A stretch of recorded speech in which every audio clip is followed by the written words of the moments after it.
Bienvenue dans cette minute utile du musicien. Aujourd'hui, j'ai pas beaucoup de temps pour vous faire un PDF parce que je dois me barrer pour faire un concert loin et où on enregistre et tout ça. Donc du coup, j'ai pas le temps de vous faire un PDF ce week-end. Donc du coup, j'ai consulté un peu tous les PDF qu'il y a sur mon site, des PDF gratuits, pour suivre les vidéos avec les liens des vidéos dedans, d'accord. Quand tu es inscrit aux ressources gratuites, tu reçois par mail un lien et après tu as accès à 150, 160, je sais pas, j'ai arrêté de compter, PDF, avec dedans plusieurs vidéos par série et puis des liens. Quand tu cliques sur le lien, paf, ça va sur la vidéo. C'est bien fait, hein. Eh ben, j'ai consulté un peu ça et il y en a un qui n'a pas été beaucoup vu. C'est un truc un peu pour ceux qui ont envie de jazzifier leur jeu bluesy, par exemple, d'accord, avec des trucs un peu à la Pat Metheny. Ce sont des chromatismes brisés. Généralement, admettons qu'on soit en Do, blues de Do par exemple, ou Do 7, ou Do mineur 7. Voilà. Quand tu veux aller de là à là, tu peux te dire, je passe par toutes les notes. Et en fait, chaque note n'est pas forcément juste au sens théorique du terme par rapport à la gamme et au machin.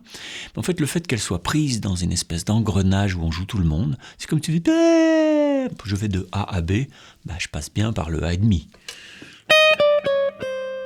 Sauf que ça, c'est moche. Potentiellement, tu peux faire ça. Pour aller de ta penta à ta penta.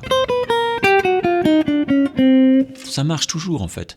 Parce qu'elle est coincée dans un espèce de mouvement. Donc, il y a la note, il y a sa valeur théorique par rapport au contexte, mais il y a aussi, elle est qui par rapport au mouvement. Il y a des fois, une note n'a rien à faire là, mais dans le mouvement, elle est juste. Tu comprends? C'est la mise en mouvement du matériel. Les gammes, ça vaut rien s'il n'y a pas une mise en mouvement de la gamme. Sinon, tu montes ta gamme, tu descends ta gamme, puis ça fait chier tout le monde. Par contre, dès que tu commences à phraser...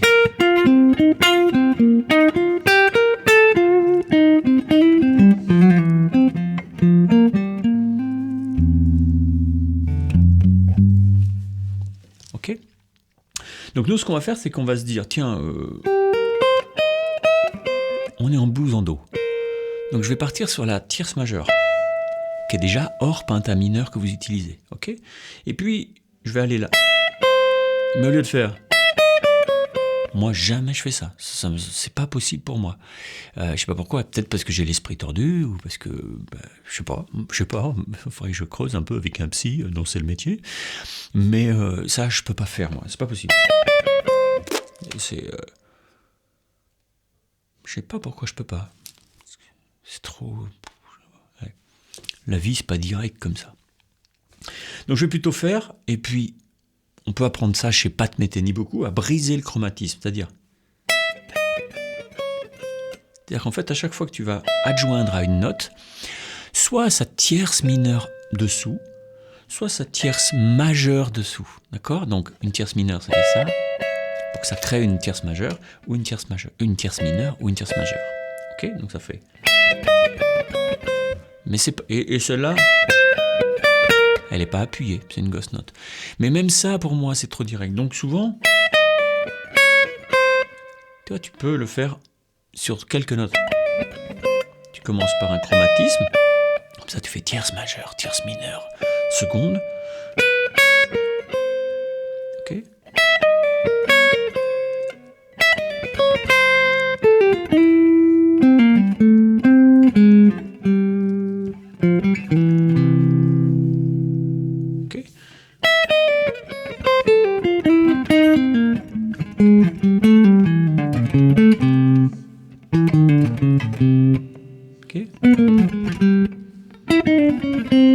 Tu vas aller de cette note-là à cette note-là, tu fais...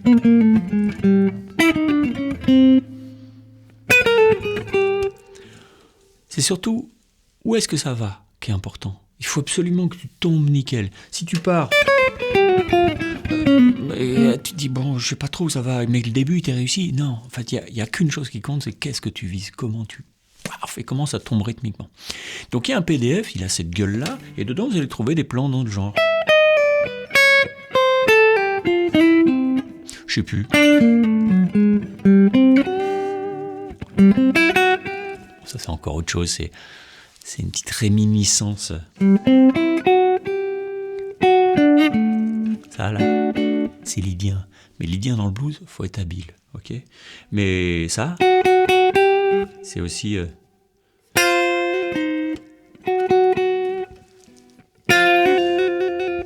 quinte diminuée. C'est une blue note. Bon, pour l'instant,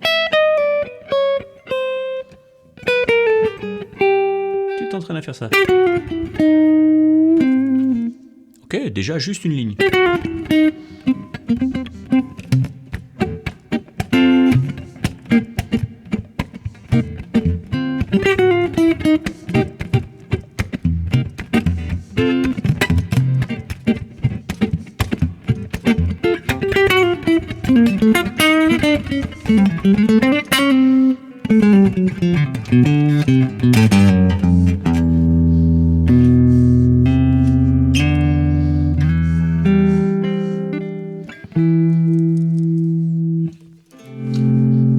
Ok, donc tu peux viser aussi.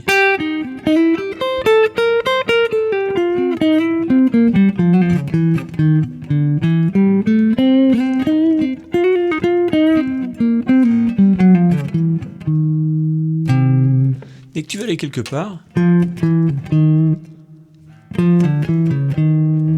tu peux faire ça. Okay, donc allez voir ce PDF, et puis il y a un beau plan qui commence à la Pat Metheny. Je crois que c'est ça que je...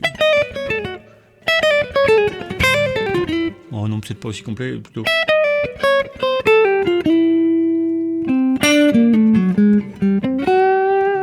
Un truc comme ça. Et il commence à la Pat Metheny, puis ça... Ça, c'est plutôt Jeff Lee Johnson. Okay, c'est un peu tordu, un peu disjoint. Disjoint, c'est quand tu arrêtes de faire après celle-là, celle-là, ou celle-là, c'est-à-dire la note qui est voisine dans ta gamme. Si tu joues... Si tu joues uniquement toujours, tu as une note, tu prends la voisine juste en dessous dans la gamme ou juste au-dessus, alors tu as un jeu conjoint.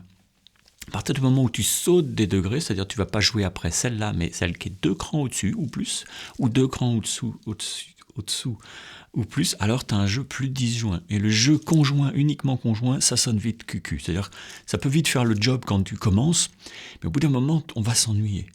Toi, tu vas t'ennuyer à jouer, et je te dis pas ceux qui écoutent. Donc du coup, il faut commencer à jouer plus disjoint. Tu vois, là, j'ai pas fait. J'ai fait... Là, j'ai sauté celui-là. Et puis tu sautes des degrés dans ta gamme. Bon, là, ça fait déjà un peu de matos. Vous avez de quoi expérimenter un petit peu le temps que je revienne et que je vous fasse d'autres vidéos, d'accord? Bon. Souvent aussi, tu peux avoir un début de phrase. Et puis tu peux changer, tu as le même début pour attaquer, et puis après bah, tu vises autre chose, ça va dépendre de d'où tu es dans ton blues, d'accord? Quand tu vas aller, là tu vas...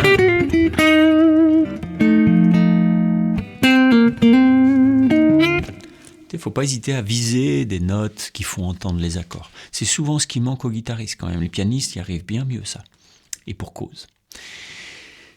Bon allez, les amis, allez télécharger mon petit PDF avec la tronche de Pat Metheny dessus, et puis vous allez voir que c'est un truc, bossez ce plan-là. Vous bossez ce plan-là, vous l'apprenez par cœur jusqu'à ce qu'il passe, mais tranquille tuyau, quoi. Et dès que vous allez le passer, mais les doigts dans le nez, vous allez voir que ce petit truc, ce petit dip, il va passer dans votre jeu. Il n'y a pas besoin d'apprendre 20 000 plans pour que ça passe dans votre jeu, il faut en apprendre un, mais le maîtriser super. C'est-à-dire de ne pas être en train de se dire « Oh, alors c'était là !» Non, c'est juste, tu le fais, tu lis le journal en même temps. C'est du vocabulaire. Et plus on a de mots dans sa cagnotte, et plus on peut s'exprimer. Bon, allez, soyez heureux. Bye bye, ciao.